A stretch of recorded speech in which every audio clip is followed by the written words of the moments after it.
Bonjour à tous. Aujourd'hui, on va parler de l'empereur Shaohao.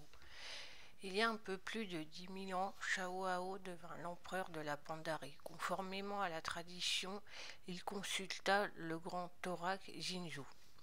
Il pensait entendre l'oracle lui prédire de bonnes nouvelles, mais ce fut une prophétie funeste que lui livra le Jinzhou, celle d'une terrible invasion de démons provoquant le chaos et la grande fracture du monde. Déprimé et perdant espoir, Shaohao entreprit l'ascension du mont sans repos malgré le froid trident.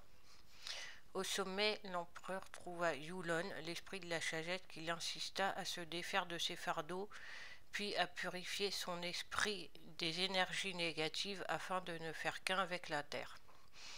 L'empereur se tenait perplexe devant ce conseil et repartit vers sa demeure qui se trouvait dans la forêt de Jade. En chemin, Shaohao rencontra son ami le roi singe et lui fit part de ses nombreux doutes. Mais le roi singe fut emporté au loin par une puissante bourrasque de vent. Shaohao, désespéré, tenta de le rattraper, mais ses doutes se matérialisèrent sous la forme d'un chat. Shaohao affronta le chat du doute, mais ne parvenait pas à prendre le dessus. Pire, plus il luttait contre celui-ci, plus il s'affaiblissait. Soudain, il se souvint des propos de Yulon et observa comment les bambous parvenaient à résister à la tempête.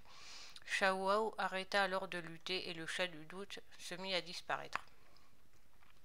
Suivant la voie de son ami le roi singe, Shaohao se mit à sa recherche.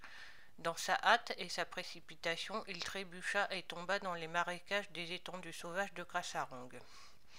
Se débattant pour tenter de s'en sortir, son désespoir se matérialisa aussi en chat, qui devint le chat du désespoir.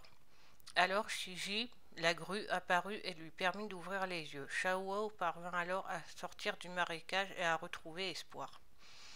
Toujours à la recherche de son ami le roi singe, la voix de celui-ci le conduisit à la frontière du territoire des Mantides, l'ennemi mortel insectoïde des Pandarènes. Shaohao trembla de peur. Nizao lui demanda alors ce qui le tourmentait et lui conseilla d'affronter sa peur. L'empereur pénétra alors dans les terres de l'angoisse et découvrit 3 mantides qui se querellaient pour savoir qui mangerait le roi singe. Terrorisée par la peur de Shaohao, elle se matérialisa en chat de la peur qui le cloua sur place. Nizao lui conseilla alors de ne pas laisser la peur l'emporter. Shaohao brisa l'étreinte du chat de la peur et fonça dans un arbre qui laissa tomber de l'ombre sur les 3 mantides, les figeant sur place. Les 2 amis parvinrent ainsi à s'enfuir. Le roi singe suggéra alors de lever une armée pour en finir avec les mantides. Shaohao décida de lever cette armée, non pas pour affronter les mantides, mais pour affronter la Légion ardente. Ils voyagèrent dans les hauteurs du sommet de Kunlai, où les 100 meilleurs guerriers pandarènes s'entraînaient sous la gouverne de Xen, le tigre blanc. Ce dernier sentit en lui une part de noirceur et proposa un défi à Shaohao. Si celui-ci parvenait à trouver un seul de ses guerriers, alors il serait à ses ordres.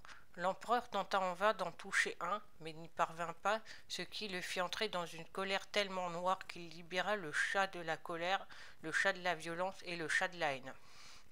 Zen, le tigre blanc, lui dit que c'était la raison pour laquelle il n'était pas prêt à commander et à gouverner. Alors que les 3 chats fonçaient à l'unisson sur l'empereur, l'un des plus puissants guerriers se sacrifia pour le sauver. Shaohao s'agenouilla alors devant Xen et réalisa que la haine lui avait coûté beaucoup. Xen lui redemanda pourquoi il se battait et Shaohao répondit qu'il se battait pour sa patrie et pour les siens. Libéré de ses fardeaux, Shaohao, toujours accompagné du roi singe, se dirigea vers le cœur de la Pandarie. Les cieux devenaient sombres, l'heure de la grande fracture avait sonné. L'empereur arriva au Val de l'éternel printemps, le centre de son empire, le cœur de la Pandarie actuellement. Mais il découvrit ses sujets, terrorisés par ce qui était sur le point d'arriver. Shaohao comprit que ses sujets ne s'étaient pas libérés de leur fardeau comme il l'avait fait il y a peu de temps. Manquant de temps pour que les siens apprennent ce qu'il avait appris par lui-même, il décida de donner le temps qu'il faut à son peuple pour apprendre les mêmes leçons qu'il avait apprises. Il sacrifia alors sa vie pour ne faire qu'un avec l'actuelle Pandarie en l'enveloppant dans une brume mystique.